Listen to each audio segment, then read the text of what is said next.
제가 오늘 하는 이야기는 사실 성장이라고 하면은 많은 분들이 김포시를 어떻게 발전시킬까, 어떻게 성장시킬까, 그걸 기대하고 오셨을는지는 모르겠습니다만은 국가 경제 전체의 관점에서 말씀드린다는 것을 먼저 이해해 주시기 바랍니다.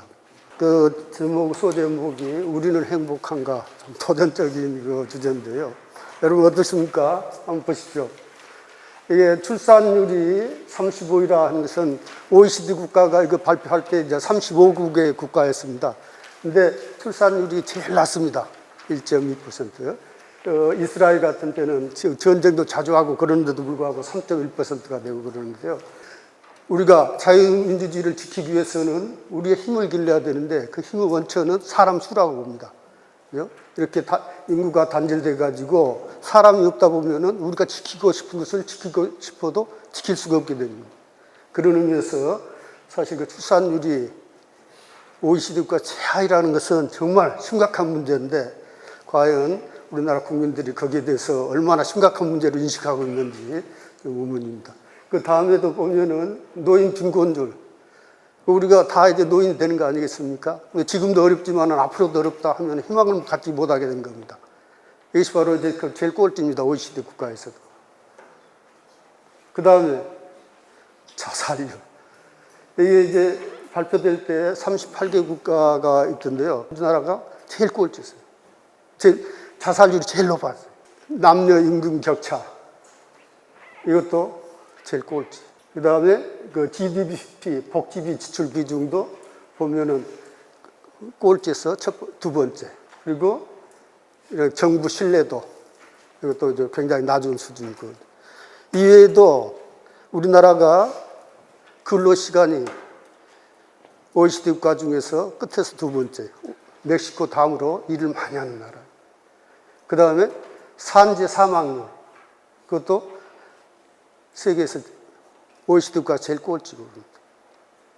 이런 상태에서 만약 여러분이 행복하시다면은 아마 행운하실 거라 저는 그렇게 믿고 있습니다.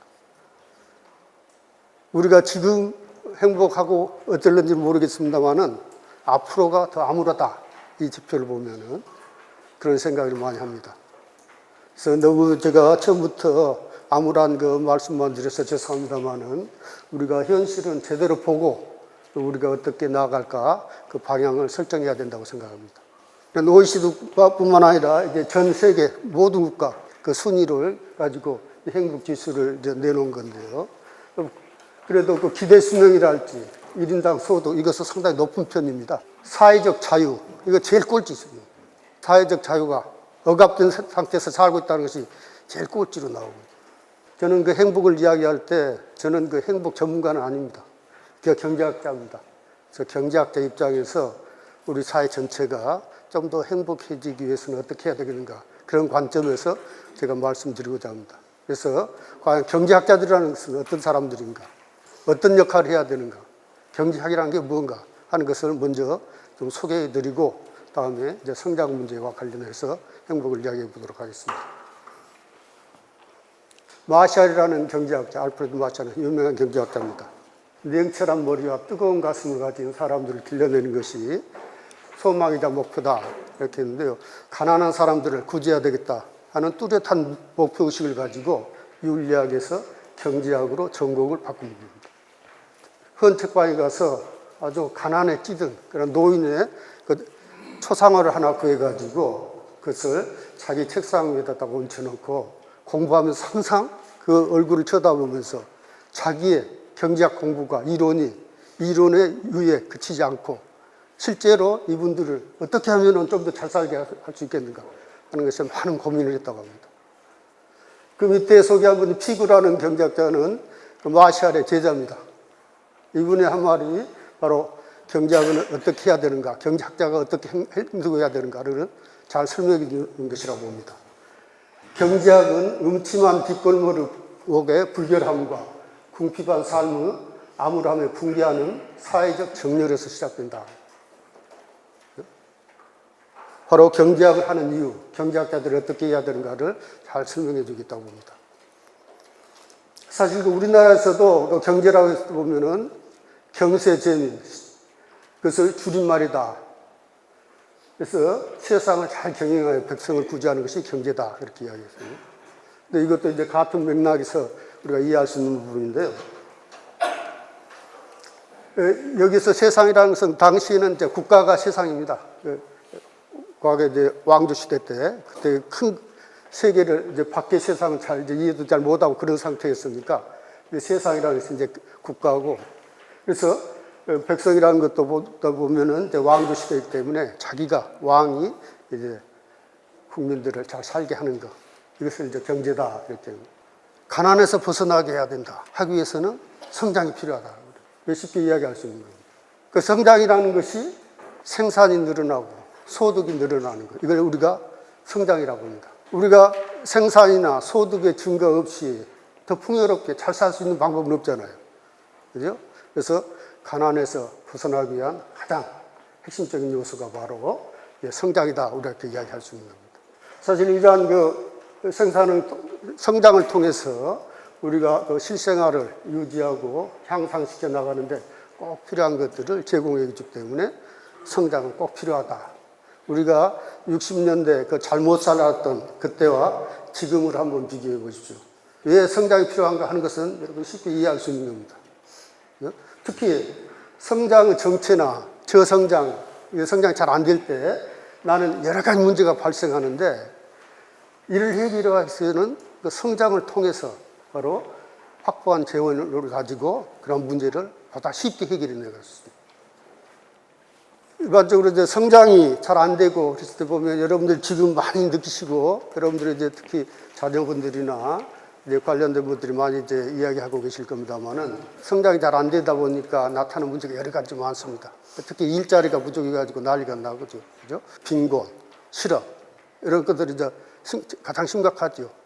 근데 여기에 그치는 것이 아니라 실제로 보면은 건강, 교육, 결혼, 출산, 육아, 복지, 환경, 공의 가정 파괴, 신뢰, 연대, 이게 파괴, 그다음에 전통 문화의 상실, 우리의 생활과 관련돼도 모든 것이 다 관련되어 있습니다. 그죠? 저성장, 성장이 안 되고 우리가 소득이 늘어나지 않다 보면은 정부의 살림살이도 쪼그러들면서 그 문제를 해결할 수 없고, 그래서 더 심각해진다. 예?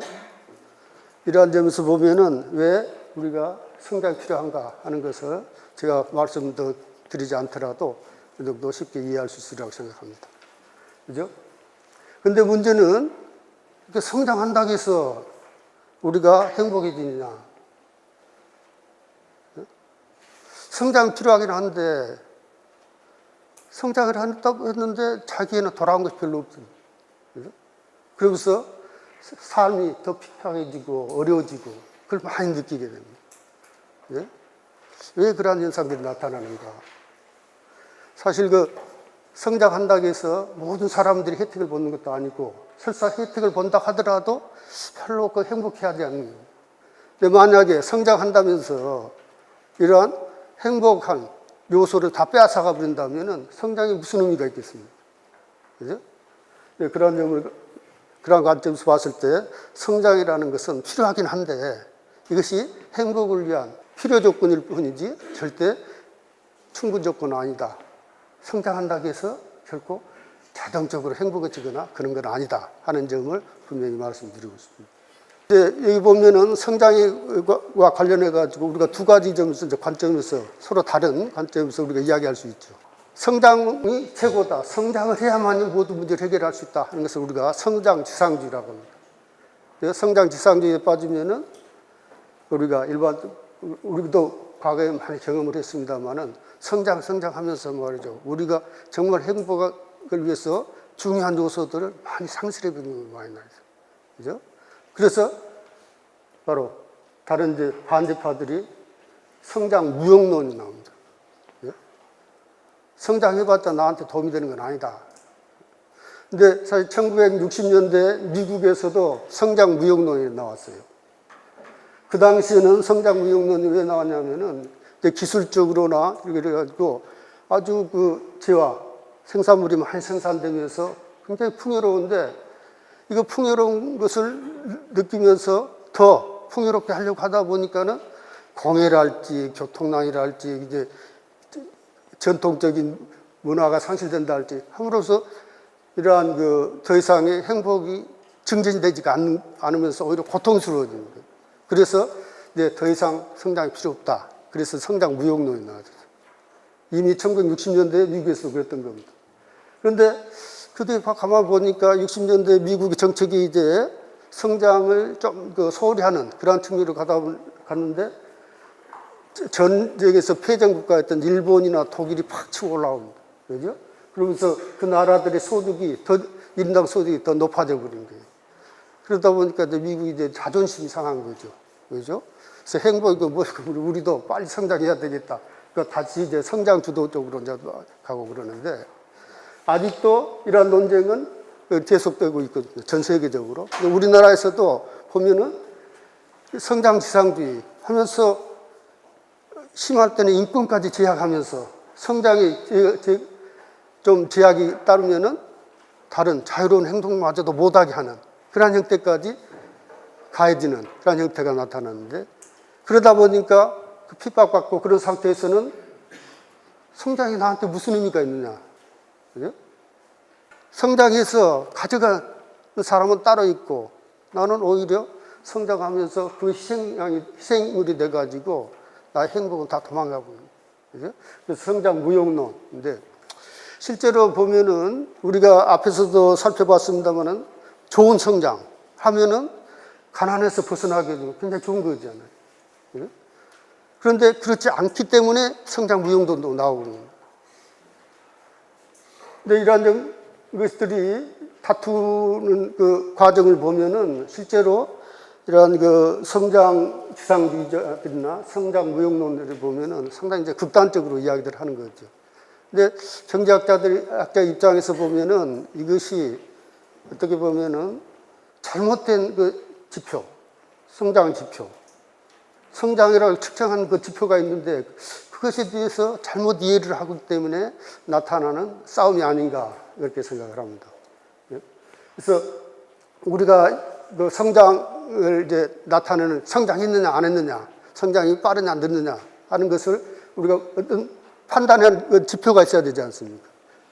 그 지표가 사실은 굉장히 결함이 많은 그러한 지표예요. 근데 그걸 두고 성장이 좋으냐 나쁘냐 싸운다는 것은 별로 그 의미가 없는 거예요. 그러니까 예를 들어서 지금 우리나라 그 경제 성장률이 2.6%에서 금년에 2.6% 성장할 거다. 또 어떤 데서는 2.5%로 떨어질 거다. 그거 갖고 막 다투고 있어요. 그런데 사실 0.1%포인트 차이죠. 그것 가지고 우리 행복이 그만큼 높아지거나 낮아지거나 그러지는 않습니다. 오히려 다른 요인 때문에 그 행복이 더 커질 수도 있고 낮아질 수도 있고. 그런데 그 0.1%포인트 가지고 지금 우리나라에서 막 싸우고 있어요. 그죠? 우리나라 지금 0.1%포인트 떨어진다고 했다고 어떤 무슨 연구기관에서 그렇게 발표를 하면은 우리나라 이제 망한다고 난리치고 한쪽에서. 그죠? 그것이 2.6%나 2.7% 되면은 우리 잘하고 있다고 말해요. 우리 정부 잘하고 있다고. 그 지지하는 쪽에서는 또 박수를 치고. 근데 그것이 사실 따져놓고 보면은 다음에 제가 설명드리겠습니다만 우리의 행복과는 별로 전혀 상관이 없는. 그래서 이러한 지표가 이제 문제가 있기 때문에 2011년 유엔 총회 이제 결의에서 어떤 이야기가 나왔냐면은 행복은 인간의 근본적 목표다. 행복을 추구하는 겁니다. 근본적 목표는 행복 추구입니다. 그죠? 근데 목표면 보편적 열망이다. 그러나 국내 총생산, GDP라는 것이 바로 이제 이런 그 성장을 나타내는 지표인데요. GDP는 그 성질상 그런 목표를 반영하지 못한다고 선언을 했어요. 근데 사실 2011년이지만은 그 전에 오래전부터 경제학자들은 GDP로 측정되는 그 성장률만 가지고는 행복한지 아닌지를 따질 수 없다. 문제가 많다는 걸 지적해 놨었어요. 따라서 사실 경제학자들은 이 GDP라는 것을 보면은 그 움직이는 보고 추세를 보는 데 그쳐야지 이것의 절대적 크기에 가지고 일희일비하면서 잘했는 못했는 따져서는 의미가 없다. 그래서 이미 오래전부터 지적을 했었어요. 그죠? 근데 뒤늦게서 2011년에 유엔에서 이게 하도 문제가 되니까 바로 GDP는 그 삶의 질을 나타내는 지표로는 적절하지 않다. 뒤늦게 이제 이야기한 겁니다. 우리가 이제 경제 성장을 이제 했냐 안 했냐 하는 것을 이제 측정하는 것이 이제 GDP라고 그러는데, 사실 경제라는 것을 보면은 이제 생산하면은 그것이 그 생산에 참여했던 그 노동자나 자본가들에게 이제 이윤 소득과 노동 소득으로 분배가 됩니다. 그 이제 우리가 받는 소득이죠. 그죠? 그걸 가지고 이제 우리가 소비를 하고, 소비를 한다는 것은 이제 기업에서 만들어낸 물건을 우리가 사주는 거죠. 그죠?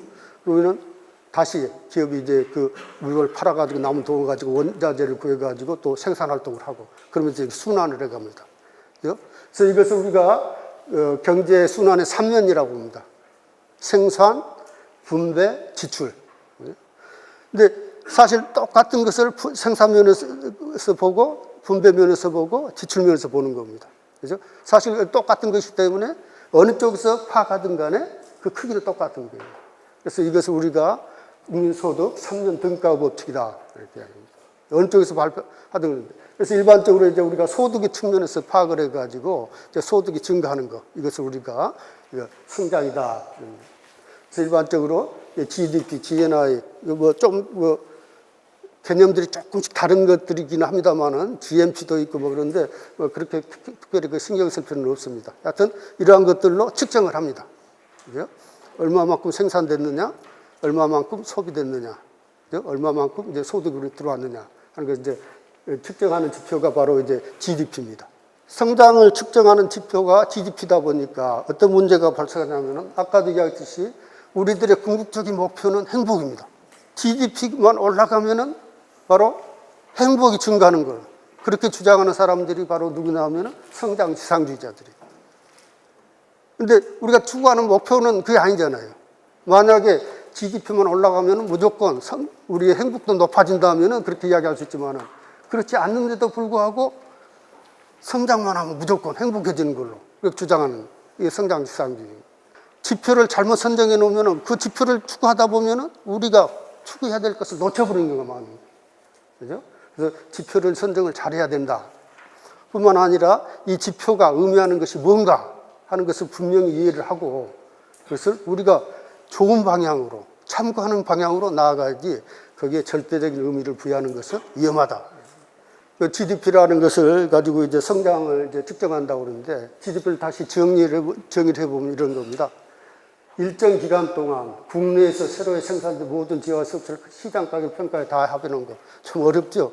근데 실제로 이제 우리나라에서 생산 종류도 여러 가지로 수없이 많은데 그런 것들 다 파악해가지고 합계하는 겁니다. 그죠? 근데 그걸 하려면 일단 조사를 하고 그래야 되지 않겠어요? 근데 그게 여러분들이 생각을 해보십시오. 한 사람, 한 기업이 아니라 우리나라 전체의 것을 다 생산하는 거예요. 우리가 1년 동안 생산하는 거 전부 다 파악해내는 것이에요. 이게 결코 쉽지가 않습니다. 네? 그러다 보니까 어떤 경우에는 또 빠져버린 경우도 있고, 그죠? 또 넣어서는 안 될 거 있고, 그 원칙이 있는데 그 원칙 자체가 행복을 나타내는 지표로서는 굉장히 많이 있고요. 뿐만 아니라 실제로 원칙과는 다르게, 이게 정의하고는 다르게 실제로 통계를 작성하는 데 있어서는 이게 맞지 않는 부분이 많이 있어요. 그죠? 네, 그래서 우리가 어떤 점에서 이 문제가 있는가 하는 것을 한번 살펴보도록 하겠습니다. 첫 번째 문제가 해를 끼치는 반경제재를 제외시키지 않는다. 이게 뭘 의미하냐면은 우리가 재화, 이제 생산물, 우리에게 효용을 가져다 주는 것, 만족을 주는 것, 이것 좋은 것이다. 그래서 굿이라고 정의를 합니다. 영어로 굿이에요. 그죠? 근데 생산 활동을 하다 보면은 우리에게 이로운 것만 생산되는 것이 아니라 우리가 원하지 않는데도 불구하고 부수적으로 우리에게 해를 끼치는 것이 생산돼요. 그 대표적인 게 공해. 그죠? 여러분들 어떻습니까? 공장에서 말이 매연 부분도 있고 말이죠. 자동차들이 이제 다니면서 교통이 편하게 하긴 하지만은 매연 가스 막 뿜어내고 그러면서 우리의 건강은 굉장히 많이 손상시키고, 그죠? 호흡하기도 힘들고, 요새 특히 이게 미세먼지랄지 이런 것들이 굉장히 문제가 많이 되지 않습니까? 그러다 보니까 어떤 현상이 나타납니까? 병원에도 자주 다녀야 되고, 호흡기 문제도 많이 발생하고 비용이 많이 소요되는 거예요. 그런데 우리가 GDP를 이제 계산할 때는 구수, 좋은 것만 딱 계산하고 나쁜 거, 그럼 고려를 안 해버려요. 그래서 가령 예를 들어서 좋은 거 100이 생산됐다. 근데 그걸 100을 생산하는데 나쁜 것이 110이 생산돼버렸다. 했죠. 그러면 오히려 더 나빠지는 거잖아요. 그런데 나빠지는 걸 빼지를 않고 좋은 것만 이렇게 GDP에 포함시키는 거예요. 그리고 웃기는 게 공해가 많아질수록, 그죠? GDP는 높아지는 거예요. 바꿔 말하면 사람의 삶의 질은 더 떨어질 수 있다. 근본적으로 문제가 있는 겁니다. GDP 측정에 있어서. 좋은 것만 생산된다면 문제가 없죠. 그런데 우리가 원하지 않는 사이에 가령 물이 오염돼가지고 그걸로 인해서 많은 사람들이 고통을 받는다. 그건 당연히 빼줘야만이 우리에게 진짜 좋은 것만 얼마 생산하는가 순계 개념으로 우리가 파악해낼 수 있을 텐데 그렇지 못하고 있는 거예요. 이게 가장 대표적인 우리의 삶의 질을 떨어뜨리는 요소다. GDP가 가지고 있는 가장 큰 결함이다. 저는 그렇게 생각합니다. 예, 그 외에도 여러 가지 문제점이 있는데 몇 가지를 보면은 가정생활에 있어서 가사노동이라는 게 있죠. 이제 우리 주부님들, 이제 어머님들이 집에서 가족을 위해서 음식도 마련하고, 청소, 빨래, 기타님도 다 도맡아 하시고, 그죠? 근데 이것이 얼마나 귀중하고 중요한 겁니까? 근데 그것이 GDP는 아무 영향을 안 미쳐요. 그런데 만약에 그 일을 파출부나 누구를 불러다가 시켜 산다. 그러면 GDP가 올라가요. GDP 계산 원칙이 그렇게 돼 있어요. 그래서 이제 우스개로 이제 GDP의 통계 결함을 이야기하면서 많이 하는 이야기가 GDP 성장률을 높이는 가장 쉬운 방법이 뭐냐. 부부를 이혼시키는 거예요. 그죠? 그래가지고 부인은 가정부로 쓰고, 그죠? 그러면서 돈을 주는 거예요. 그래서 남편은 이제 머슴으로 쓰고, 그러면서 돈을 주고. 근데 질적으로 떨어지는데도 불구하고 GDP는 놀아요. 그런 이제 문제점인 거예요. 그 다음에 이제 농어촌에서 이제 자가 소비. 그러니까 도시에서도 마찬가지인다면 텃밭에서 갖고 가지고 자기가 이제 먹고 그런 거 있잖아요. 그런 게 과거에는 굉장히 많았어요. 근데 이제 산업화가 되면서 점점 줄어들지 않습니까? 그런데 불구하고 이것이 산업화가 되면서 시장에서 사먹게 되면 자동적으로 GDP가 올라가요. 그런다고 해서 삶의 질이 높아지냐? 그건 아니잖아요. 오히려 자기가 텃밭에서 먹는 게 재배해서 먹는 것이 훨씬 더 농약도 덜 치고 건강하고 우리는 식생활을 유지할 수 있는데도 불구하고 이것이 산업화되면서 시장 거래가 늘어나면 늘어날수록 시장에서 많이 사먹을수록 이게 GDP는 올라가게 되는 거예요. 그 다음에 이제 자원봉사나 마약이나 밀수 거래 이런 것들 있는데 마약이나 밀수는 별로 이제 좋지 않은 거니까 이제 제외시키더라도 자원봉사라는 것이 얼마나 중요한 역할을 합니까? 사회활동을 하는 데 있어서. 그죠? 돈 받지 않고, 그죠? 남을 위해서 희생하면서 사회 통합을 위해서도 굉장히 중요한 의미를 갖는 건데 이런 것은 아무리 그 역할이 크고 중요하다고 하더라도 GDP는 올라가질 않아요. 돈을 받지 않는다고 해서. 그래서 이러한 문제점입니다. 또 하나 이제 서비스를 이제 측정하는 데 있어서 보면 특히 이제 국방이나 치안을 보면은 사실 이것은 이제 시장에서 거래가 안 됩니다. 그죠? 그래서 국방 서비스라는 것이 이제 외국으로부터 침략을 이제 막아준 거잖아요. 그 가치를 얼마나 평가를 해야 되느냐. 하기 힘들죠. 그죠? 정말 그 침략 당했을 때는 엄청나게 피해를 입지만 침략 당하지 않았을 때는 뭐 없는 거예요. 피해가 없는 거예요. 그죠? 그 다음에 치안. 경찰들이 이제 치안을 유지해주고 하는 것도 굉장히 중요한 서비스인데, 이러한 것들은 시장에서 거래해야 되지 않을 뿐만 아니라 그것을 거래되는 비슷한 물건도 없어요. 그러다 보니까 이것을 측정하기가 굉장히 힘들어요. 그래서 어떻게 측정하냐면은 그것을 유지하는 데 드는 비용과 인원이 얼마냐, 그걸 가지고 이제 평가를 합니다. 측정을 하는데, 여러분 한번 보세요. 얼마나 잘못됐는가 하는 것을 보면은 치안이 막 나빠져요. 그러면 경찰도 뽑고, 그죠? 이제 또 그런 경찰이 가지고 다니는 이제 무기랄지 이런 것들도 이제 막 고가로 이제 사서 막. 그러면 GDP가 올라가요. 그죠? 치안이 나빠져서 지금 국민들이 불안해하고 있다. 그러면 삶의 질이 떨어진 거잖아요. 그런데 그것을 막는다고 해서 이렇게 고가라는 물건을 그 장비를 사들이고 인원을 늘리고 그러면 GDP가 올라가는 거예요. 우리가 이제 국방 서비스와 관련시켜서 보면은 우리가 뭡니까 전투기를 할 때 이런 것도 고가도 막 사오고 그러지 않습니까? 개발도 많이 하고. 그런데 여러분들 잘 아시다시피 이제 방산 비리라 같은 게 터지고 그러는데 사실 보면은 그 미국에서 고가 장비를 가져오는데 그것이 얼마나 가치가 있는지 잘 몰라요. 그죠? 그만한 가치가 있는지 잘 모르는데 비슷하게 사올수록 이게 국방 서비스가 높아지는 걸로. 모든 걸 또 다 빼느냐 하면 반드시 또 그러지도 않아요. 그것이 이제 일관성이 없다는 의미인데 여러분 살고 계시는 그 주택에서 이제 안락한 이제 주거 생활을 하잖아요. 그것도 이제 GDP에 잡힙니다. 그런데 이건 사실 자기가 자기 집에서 살면은 거래가 안 되는 거 아니잖아요. 근데 주택 서비스를 이제 계상을 하는데 그것이 어떤 식으로 계산하냐면 내가 마치 나에게 전세를 주는 것처럼 그 전세 값은 비슷한 주택 거래, 주택 전세 거래 그걸로 이제 해가지고 그것을 이제 임퓨티드 가운데 이제 귀속 계산이라고 그러는데요. 마치 자기가 자기한테 전세를 주는 것처럼 해가지고 그것부터 이제 서비스를 계산해서 올리고 그래요. 그죠? 어떤 것은 넣고 어떤 것은 빼고 말고. 그래서 일관성이 없는. 사실 그 GDP라는 것이 이와 같이 굉장히 많은 문제점과 결함을 가지고 있는. 그런데 왜 그것을 우리나라뿐만 아니라 다른 모든 나라들이 다 쓰고 있을까요? 네? 이런 문제점은 우리나라뿐만 아닙니다. 다른 나라 다 마찬가지로 적용될 수 있어요. 그죠? 근데 여러분 잘 아시다시피 통계를 작성하는 것이 그렇게 쉽지는 않습니다. 특히 이제 GDP를 할 때 국민 경제 전체를 대상으로 하는 통계를 파악하는 데는 많은 어려움이 있어요.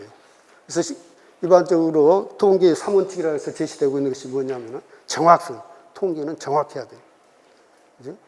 그 다음에 시의성, 시기에 맞게 우리가 통계를 활용할 수 있게 작성돼야 돼요.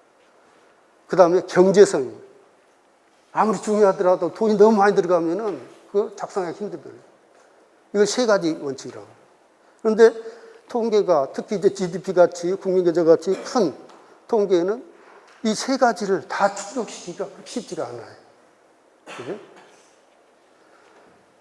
정확성을 높이려고 하다 보면은 이제 시간이 오래 걸리거나 돈이 많이 들거나 또 좀 빨리 하려고 하다 보면 정확성이 떨어지거나 그죠? 시간이 비용이 많이 들거나. 그래서 이 세 가지를 조합하기가 상당히 힘들다. 그래서 바로 우리나라 GDP 통계뿐만 아니라 모든 나라의 GDP 통계가 이러한 문제점을 가지고 있습니다. 이러한 그 문제점을 해소해 보기 위해서 경제학자들이 다른 새로운 지표를 개발해 보려고 노력을 합니다. 특히 이제 삶의 질을 높이겠다 해서 이제 경제 후생 지표라는 것도 한번 측정해 보자. 그죠? 그래서 아까도 이제 공해 같은 거, 그다음에 가정에서 가사 노동 같은 거 이런 걸 다 포함시키고 그렇죠? 또 이제 공해 같은 것도 좀 빼보고 그런 이제 통계를 작성해 보자 해가지고 한 것이 MEW라는 건데 Measure of Economic Welfare라는 거예요. 그래서 기존의 GDP가 갖는 문제점을 해소해 보고자 해서 나온 새로운 지표입니다. 그래서 이제 1972년에 이제 토빈하고 노드하우스가 이제 했는데 이걸 작성을 해놓고 보니까 더 많은 문제가 발생해요. 첫째, 시간이 오래 걸려요. 비용이 많이 들어요. 그다음에 정확도도 떨어져요. GDP의 문제점을 해소해가지고 MEW 방향으로 통계를 작성하고 싶다 하더라도 이게 별로 유용성이 그렇게 크지가 않다는 거예요. 그러다 보니까 별 수 없이 GDP라는 통계가 문제가 있음에도 불구하고 여전히 모든 나라에서 다 쓰고 있다. 그래서 문제는 GDP가 갖는 문제점 우리가 다 알고 있어요. 그죠? 그렇다면은 그 GDP가 갖는 문제점 우리가 충분히 인식을 하고 이것을 참고 자료만 써야 되는 것이지 이것이 아까도 이야기했듯이 0.1%포인트 높아졌냐 낮아졌냐 그것 가지고 싸울 그 성질이 아니라는 얘기죠. 보면은 아무리 그 경제 성장률이 높아졌다 하더라도 이것이 과연 그 내용이 어떤 건가 그러면서 좀 삶의 질을 높이면서 얻어진 건가 그렇지 않고 그 강제로 인위적으로 어떤 잘못된 정책을 써가면서까지 성장률만 높이려 하면서 오히려 더 많은 피해를 입힌 거 아닌가 그걸 따져봐야 되는 거예요. 그렇지 않고 성장률만 가지고 따진다는 것은 결코 옳지 않다 하는 것을 여러분께 강조하고 싶습니다. 지금까지 이제 우리가 성장 지표에 문제가 많다 하는 것을 중심으로 말씀드렸는데, 지금 요새 보면은 성장에 대한 관심이 많이 높아지고 있는데, 사실 그 성장에 관심이라는 것이 걱정, 우려가 많아진 거예요. 그 우려가 많아진 것의 요인을 제가 보기에는 세 가지로 정리할 수 있다고 보는데, 첫 번째가 저성장 시대예요. 과거와 같이 그렇게 높은 성장률이 아니라 성장률이 많이 낮아졌어요. 두 번째는 양극화가 심화되어 있어요. 성장은 하는데도 불구하고 돈 버는 사람은, 소득이 높아진 사람은 많이 있는데 절대 다수는 별로 성장률이, 그러니까 소득이 높아지지가 않는 거예요. 그와 함께 삶의 질이 저하되는 겁니다. 이 세 가지 중심으로 해서 왜 우리가 성장에 대한 관심이 높아지고 있는가 하는 것을 살펴보도록 하겠습니다. 보시다시피 우리나라 성장률이 굉장히 많이 줄어들었어요. 과거에 1965년부터 80년까지 성장률이 9.5%였습니다. 그리고 가장 높았던 10년대가 80년대 10.1%예요. 근데 지금 보면은 2010년대는 2.4%로 떨어졌습니다. 10% 성장하다가 2.4%로 떨어진다면서 엄청나게 줄어든 거죠, 성장률이. 그렇죠? 현실적으로 그렇게 된 겁니다. 지금 이제 성장률이 떨어지고 있을 뿐만 아니라 앞으로도 이것이 더 높아질 가능성이 거의 없어요. 머지않은 기간 내에 1%대로 떨어진다는 것이 모든 경제기관들의 예측입니다. 그러다 보니까 성장률이 빠른 속도로 떨어지다 보니까 이제 많은 문제가 발생하죠. 여러분들 아시다시피 이제 실업도 많아지고 일자리 구하기도 힘들어지고 이제 국민들의 원성도 많아지고, 그래서 역대 정부를 다 막론하고 성장률이 떨어지면은 기업들은 자기들의 이제 그러니까 장사가 잘 안 되니까 당연히 불평이 나오겠죠. 그죠? 그 기업들이 이제 아우성을 칩니다. 언론들이 또 자기들이 이제 광고비도 안 들어오고 그러니까 언론들이 대서특필해갖고 난리 났다고. 국가 경제가 망한다고. 그러다 보면 국민들 전체가 일자리도 그러니까 취직도 잘 안 되고 그러니까 국민들 마음도 이제 불안해지고 그러면서 빨리 성장률 높이라고 난리를 칩니다. 전부가 다 성장률이 떨어지면은 장기적으로 보면은 결국 바람직하진 결과가 예상되는데도 불구하고 성장률 높이는데 정책. 그러다 보면은 결국 행복과는 거리가 먼 통계상의 장난, 네? 그런 형태로 경제가 운영됩니다.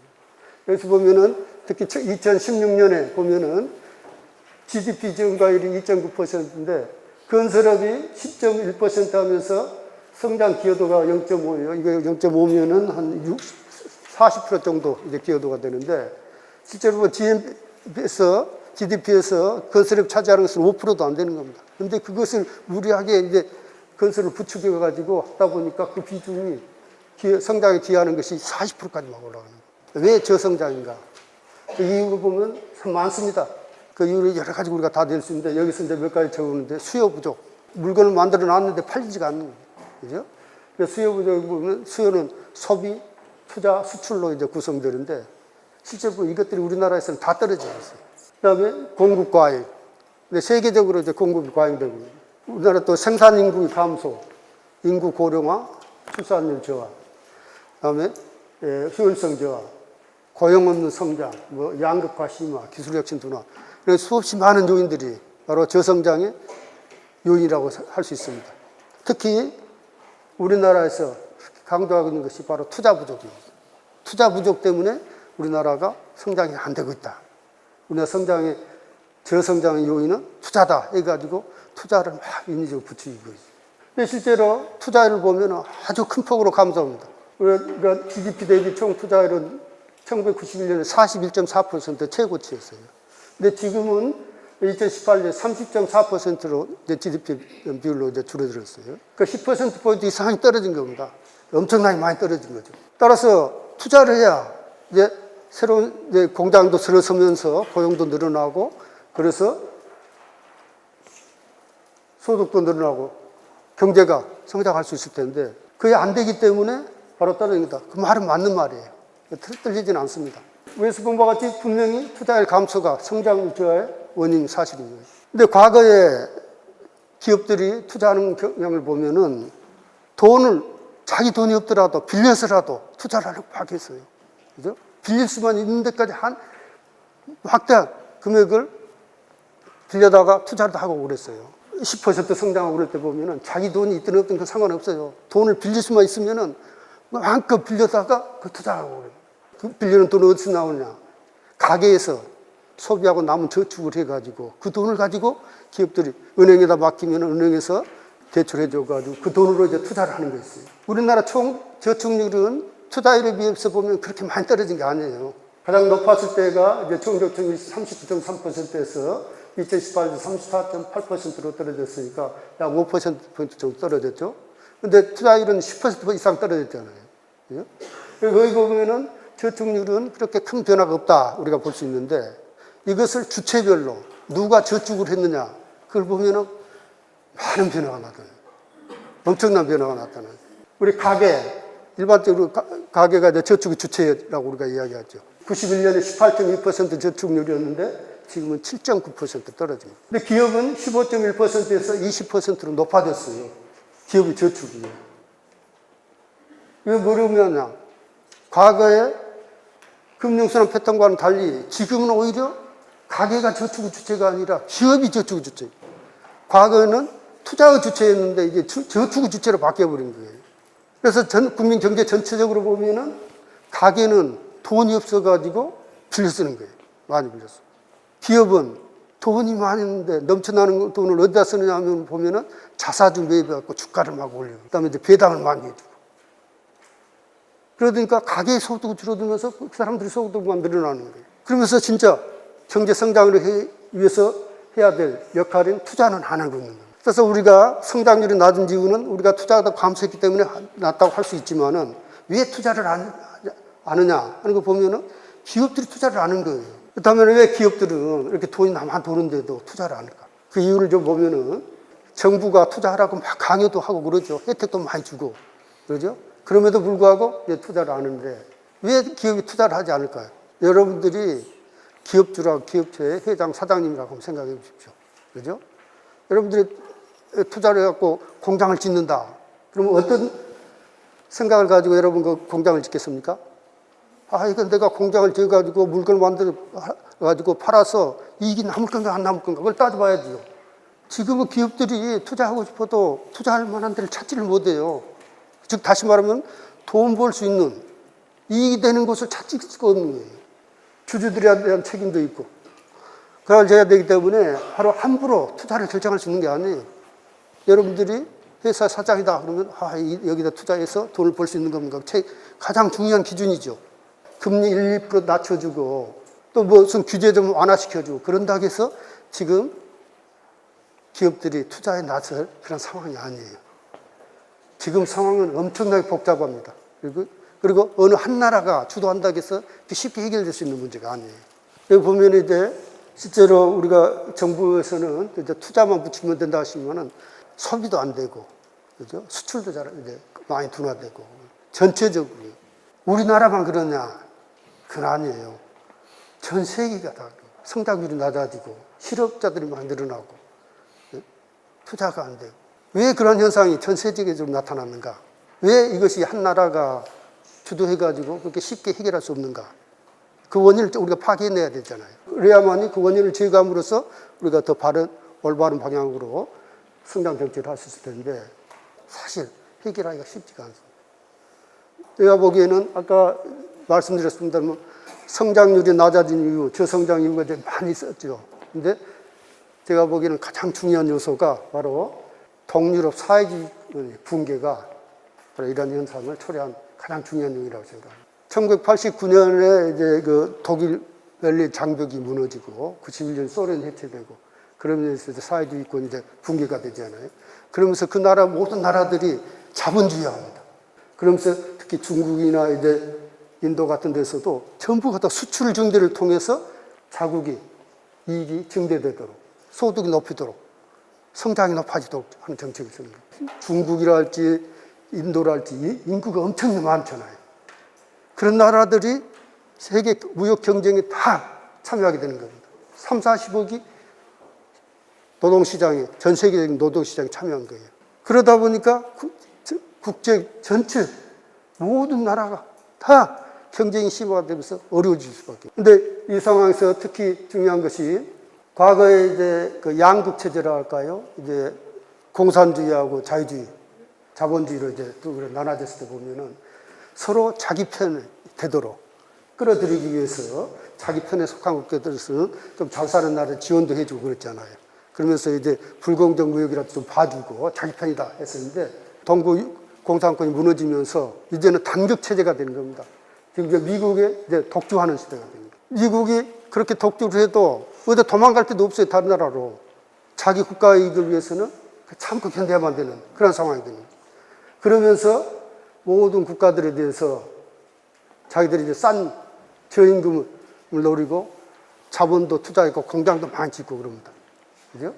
그러면서 자기 공장 이전을 하다 보면은 자국 내 투자도 줄어들고 그러지 않겠습니까? 우리나라도 마찬가지입니다. 우리나라도 투자도 국내에 해야 될 것을 이제 저임금 국가들 중국이랄지 베트남이랄지 지금 다 나가면서 과거에서 국내에서 투자도 했던 것을 이제 그쪽으로 가버리니까 줄어들 수밖에 없어요. 그러면서 그런 나라들이 이제 생산도 많이 늘어나고 그러면서 소득도 많이 늘어나고 그래서 물건도 많이 사줄 수 있는 능력이 있다면은 아마 공급 과잉, 수요 부족은 덜 나타났을지도 몰라요. 그런데 계속 임금이 좀 더 올라가면 더 낮은 곳으로 이제 공장도 더 이전하고 막 그런 거예요. 그러니까 세계적으로 가난한 나라들 소득 하나도 늘어나지 않아요. 더 떨어지면 떨어졌지. 전 세계가 다 물건을 만들고 수출하려고 하니까 공급이 많아지. 이게 바로 수요 부족, 공급 과잉이에요. 그러니까 이제는 물건을 만들기 위해서 투자해서 공장을 지으려고 해봐야 이거 잘못하면 망하게 생깁니다. 물건 팔아먹을 데가 없으니까. 그래서 나타나는 현상이 바로 전 세계적인 수요 부족, 공급 과잉이다. 이렇게 이야기했습니다. 성장은 이제 분배를 악화시키는가. 과거에는 이제 쿠즈네츠라는 이제 경제학자가 제시한 역유자 가설이라는 거예요. 처음에는 이제 분배가 악화된 말이에요. 그죠? 그래서 이제 대기업들이 나타나고 그러면서 그 사람들이 소득이 높아지고 이제 뭡니까 중소기업이랄지 노동자들의 소득은 처음에는 이제 악화되는 거예요. 그러다가 이제 대기업들이 이제 그것이 이제 노동자들한테 흘러가가지고 분배 상태가 개선된다. 이것이 이제 쿠즈네츠가라는 경제학자가 주장하는 역유자 가설입니다. 이것이 한동안 오랜 기간 동안 이게 성장 담론의 주된 이론이었어요. 여기에 대해서 반박한 일은 거의 없었어요. 근데 여러분 잘 아시다시피 최근에 이제 토마 피케테라는 이제 프랑스 이제 경제학자인데요. 이분 이제 유자 가설을 지금 경제가 성장하는 과정에서 분배는 더 악화되었다. 결코 개선되지 않았다. 최근에 나타납니다. 토마 피케테가 이렇게 주장하는 근거를 보면은 R이 G보다 크다. R이라는 것은 이자율입니다. 이것이 이제 자본 수익률입니다. 자본가들이 얻은 소득의 비율이에요. 그 다음에 G는 이제 성장률이에요. 근데 성장하는 것보다도 자본가들이 R이 G보다 크다는 것은 성장하는 것보다도 자본가들이 많이 가져가 본다. 그렇다면은 누가 손해를 보는 겁니까? 노동자들이 손해를 본다. 그래서 지속적으로 역사적으로 봤을 때 바로 소득 분배가 악화되었다. 그 주장을 하는 거예요. 세계 이제 경제 성장률 보면은 1700년대까지는 거의 성장이 하지 않습니다. 못 합니다. 이제 산업혁명도 일어나지 않고 그래서 수작업을 하다 보니까 생산 자체가 아주 작고 그래서 항상 부족하고 그래서 다 가난했어요. 사실 이 당시에는 우리나라뿐만 아니라 유럽 국가들도 다 가난했습니다. 어떤 면에서 보면은 험한 세상 살았어요. 아주 가난하고 전쟁도 많고 서로 침략하고 약탈하고 그런 경우도 많았는데 이제 산업혁명이 일어나면서부터 이제 이게 이제 성장하기 시작합니다. 그래서 이자율은 얼마였냐면은 약 한 4% 정도. 여기 보면 분명한 것은 어떻습니까?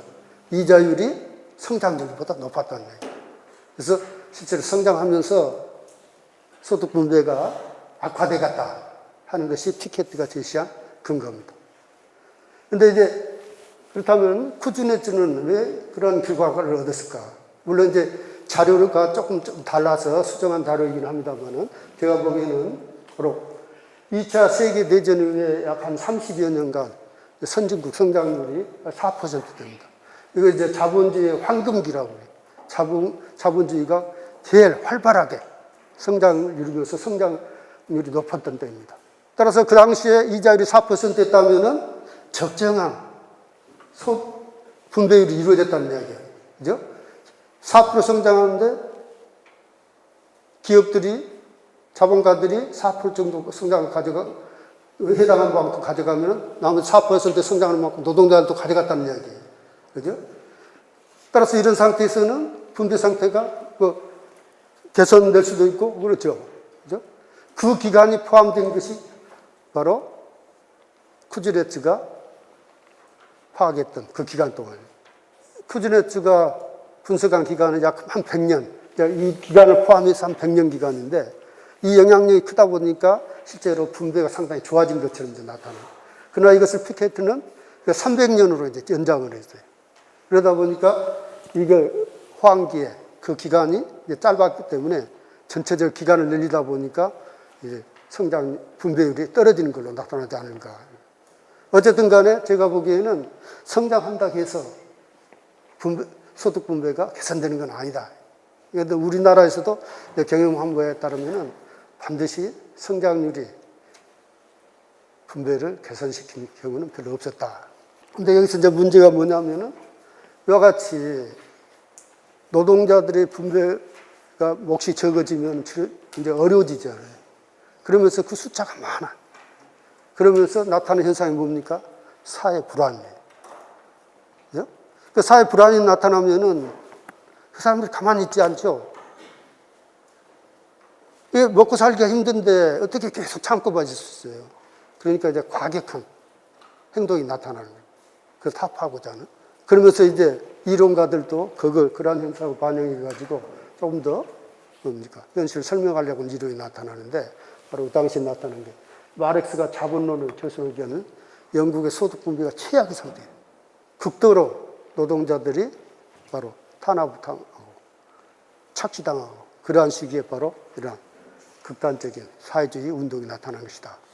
성장을 위해 자유를 희생할 수 있는가, 이런 것은 1991년 소련 해체와 함께 실제로 2차 세계대전 이후에 보면은 공산국가들의 생산력이 엄청나게 빠른 속도로 올라갑니다. 1991년으로 이제 공산주의가 해체되지 않습니까? 그 기간이 불과 한 40여 년밖에 안 돼요.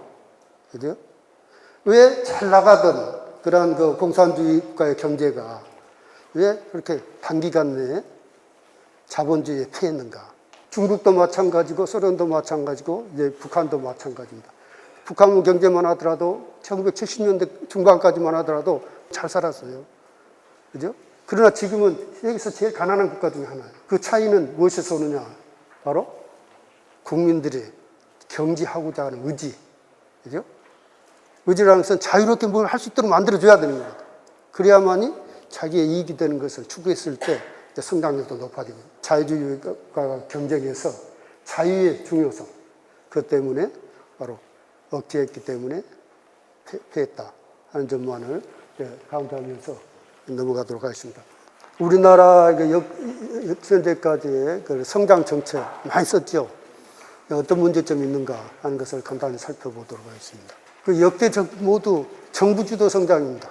이거 진보나 보수나 가릴 게 없어요. 정부가 나서서 다 주도적으로 하려고 했어요. 지금도 이제 규제 협파하라고 막 하는데 역대 정권마다 다 규제 협파한다고 그랬어요. 과도한 정부가 초래하는 문제점이 그겁니다. 한번 개입해 놓으면은 그 마술에서 벗어날 수가 없어요. 그러다 보니까 어떤 형태로 나타나면은 지금 여러분 잘 아시다시피 우리나라 같은 경우는 어떻습니까? 시장 경제라고 그러지만 시장 경제가 아니에요. 지금 보면은 권력, 금력, 행정력, 이것들이 똘똘똘 뭉쳐가지고 기득권을 형성해가지고 정부 주도가 일시적으로는 효과를 나타내는 거죠. 공산주의 국가의 생산력이 2차 세계대전이 팍 올라갔듯이 일시적으로는 효과를 나타내는 것 같이 보여요. 그러나 시간이 지날수록 온갖 폐해가 다 나타나게 됩니다. 그 중에 하나가 바로 기득권 간의 결탁입니다. 그래가지고 약자를 더 괴롭히는 것.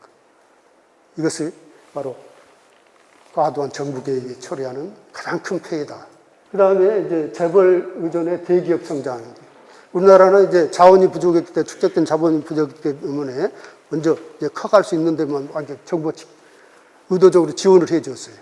그죠? 그래서 재벌들, 기업들이 많이 컸죠. 그 논리적 배경은 뭐냐면은 대기업들이 빨리 크면은 그 밑으로 이제 바로 낙수 효과라는 것이 있어가지고 그 혜택이 중소기업에도 미치고 영세기업에도 미치고 그다음에 노동자들에 미쳐가지고 다 잘 산다. 아까 이야기했던 그 푸드네츠 그런 성장 이론과 같은 그런 거. 그죠? 근데 여러분 경험했듯이 그런가? 요새 보면 특히 의문을 갖지 않을 수 없지 않습니까? 지금 보면은 중소기업 하시는 분들은 도저히 이게 기업을 운영할 수 없다는 거예요. 왜 그러냐? 그거 어떻게 해서 그 설계도면 제대로 물건 만드는지 우리가 확인해야 되니까 그 설계도까지 다 가져와라. 예? 그리고 가져오면은 그것을 다른 자기 이제 뭐 관련 기업체나 누가 어떻게 이대로 한번 만들어 보라. 아니면은 그 기술 개발한 데다가 하청을 주되 자꾸 이윤율을 떨어뜨리는 거예요. 싼 값으로 공부하도. 그러니까 기술 개발할 여지가 없어요. 중소기업들이. 최근에 나타나는 이제 정부에서도 우리가 이제 확인할 수 있는 게 바로 그겁니다. 재벌기업, 불균형 성장을 해가지고 낙수 효과가 있다는 것이 전혀 나타나지 않는 거예요. 그것을 너무 오래 하다 보니까 이제는 완성화가 돼가지고 재벌기업들이, 대기업들이 중소기업들을 약취하고 탈취하고 그러는 것을 당연한 걸로 받아들여요. 그래서 처음에는 바로 축적된 자원이 없었기 때문에 먼저 간 사람 좀 잘 가게 해준다는 어떤 면에서 의미가 있었다고 할 수 있어요. 그러나 그것이 오래되다 보면서 그것이 아주 잘못된 관행으로 남아가지고 이제는 이런 상태로는 우리 경제가 지탱하기 어려운 상태까지 와 있다. 그것이 바로 이제 재벌의존의 대기업이 초래한 부작용이다. 우리가 이렇게 이야기할 수 있습니다. 여기서 보면은 재벌의 이제 경제 문제만 지배하고 있는 게 아니잖아요. 지금 보면은 뭐 정치, 행정 뭐 다 그다음에 이제 수출 주도 성장, 대기업 위주의 성장과 마찬가지로 우선 이제 뭡니까 외자가 없었기 때문에 외자도를 이제 마련하기 위해서 바로 수출 기업들 많이 지원을 해줬어요.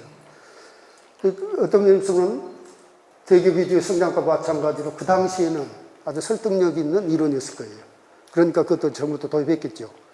그러나 지금은 어떻습니까? 온갖 것들이 다 있는데 절대 기업들이 그 내놓지 않습니다. 내수 기업들은 상대적으로 상당히 어려워지는 박탈감을 가지고 있는. 그러다 보니까 수출 의존도가 굉장히 높아요. 일본이 수출해가지고 성장한 나라입니다. 그래서 우리나라에 비해서 보면은 수출 의존도가 훨씬 낮아요. 우리나라는 너무 높습니다. 그러다 보니까 세계 경제가, 국제 경제가 어떤 상태로 되느냐에 따라서 우리 경제가 출렁입니다. 지금 보면 우리나라의 중국에 대한 수출이 26%, 28% 정도 되는데 엄청 큰 비중을 차지하다 보니까 중국 경제가 흔들리면 우리가 혹시 더 크게 흔들려거든요. 우리 규모가 작으니까. 따라서 이제는 설사 수출주도 성장이 당시에는 어떤 설득력을 가지고 있었다 하더라도 이제는 내수를 중심으로 해서 우리도 이제 3만 불이 넘었지 않습니까? 인당 소득이. 그러면은 좀 우리 스스로도 어느 정도 문제를 해결해낼 수 있는 안전판을 마련해야 된다는 면에서도 내수 중심으로 움직여 가야 된다 하는 것을 보십니다. 그 다음에 가장 큰 문제점의 하나가 바로 이제 성장 정책과 경기 대응책의 이제 혼동입니다. 성장 정책이라는 것은 기본적으로 장기적인 정책입니다. 이제 단기간에 그 효과가 좀 나타나고 그러지도 않아요. 성장률을 지속적으로 높이기 위해서는 우리가 잠재 성장률, 우리가 생산할 수 있는, 생산을 늘려갈 수 있는 능력을 키워내야 됩니다. 그러기 위해서는 장기적으로 창의력 제고를 할지, 기술 개발할지, 교육을 심화시킬지, 또 사회 기반 시설을 확충한다 할지, 이런 데 중심으로 돼야 됩니다. 그런데 우리나라는 이제 경기 대응책을 정부, 경제 성장 정책이라고 막 이야기하고 그러는데, 기본적으로 경기 대응책은 너무 경제가 너무 심하게 출렁거리면 힘들지 않습니까? 그러니까 그것을 좀 완화시키기 위한 정책이 바로 경기 대응 정책이 되는 겁니다. 그러다 보니까 그 정책을 쓰면은 장기적으로는 손해가 나타날 수 있어요. 피해가 나타날 수 있어요. 그러나 지금 너무 어려우니까 일시적으로 피해가는 수단이에요.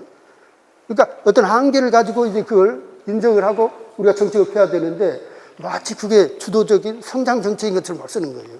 그 대표적인 것이 부동산 경기 활성화 정책 같은 거예요. 돈 밀려주면서 집 사라고. 그래서 경설 경기가 좀 붙은. 근데 그래 놓고 보면은, 지나놓고 보면 결국 어떤 현상이 나타납니까? 계속해서 돈 밀려갖고 집을 살 수 없잖아요. 미국 같은 그렇게 큰 경제도 문제가 발생해갖고 난리가 났는데 우리나라 같은 데서 보면은 그런 정책을 쓰면은 필연적으로 부작용이 나타날 수밖에 없어요. 그런데도 불구하고 그것을 쓴다는 것 자체가 참.